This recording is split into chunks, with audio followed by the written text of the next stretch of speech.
The first full week of the George Allen Kelly murder trial has come to an end. Kelly is charged with second-degree murder after an undocumented migrant was found dead on his Santa Cruz County ranch back in January of last year.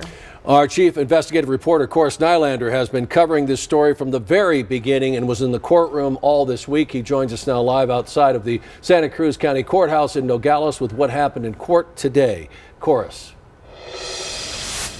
Yeah, well, Sean, this first full week of trial was full of some very important testimony that will very likely have a lasting impact on this jury's final verdict. Court was released early today so that the jury could have a long holiday weekend. But here's a look at some of the most important moments we saw this week.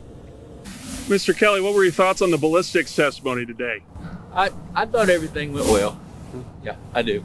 Have a good Easter, everybody. George Allen Kelly left court Friday afternoon in good spirits as the first full week of his murder trial came to an end. Friday it was all about ballistics and the testing of bullet casings in Kelly's AK-47. A firearms expert named Rick Wyatt walked through his testing of the evidence, which concluded the shooter of the shell casings found on scene was likely positioned by Kelly's porch based on the location of 9 spent shell casings that could have come from an AK-47, which Kelly owns. But with the deadly bullet never found, he couldn't determine what gun fired that deadly shot. The defense believes that's a big unanswered question and got him to acknowledge that many other bullets and guns could have made the same gunshot wound.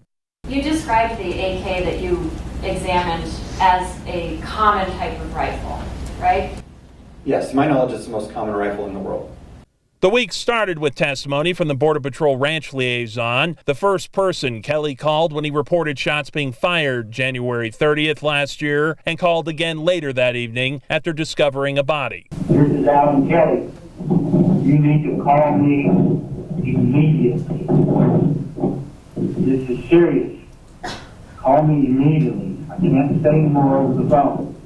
Wednesday, we heard from Daniel Ramirez Valera, who was with the victim, Gabriel Quen Butamea, when the shooting happened. The defense made many efforts to discredit his testimony. He admitted to previously trafficking drugs into the country and getting deported 9 times. Thursday saw 4 witnesses testify, including the first Border Patrol agent and Santa Cruz County deputies that arrived on scene. The defense focused on how and why those investigators never found a body while doing a search of Kelly's property and questioning the experience of some of those investigators, including a deputy who was a few weeks fresh out of the academy. Isn't it the job, and I know you were new, but isn't it the job of a investigating team, including patrol, to ask questions?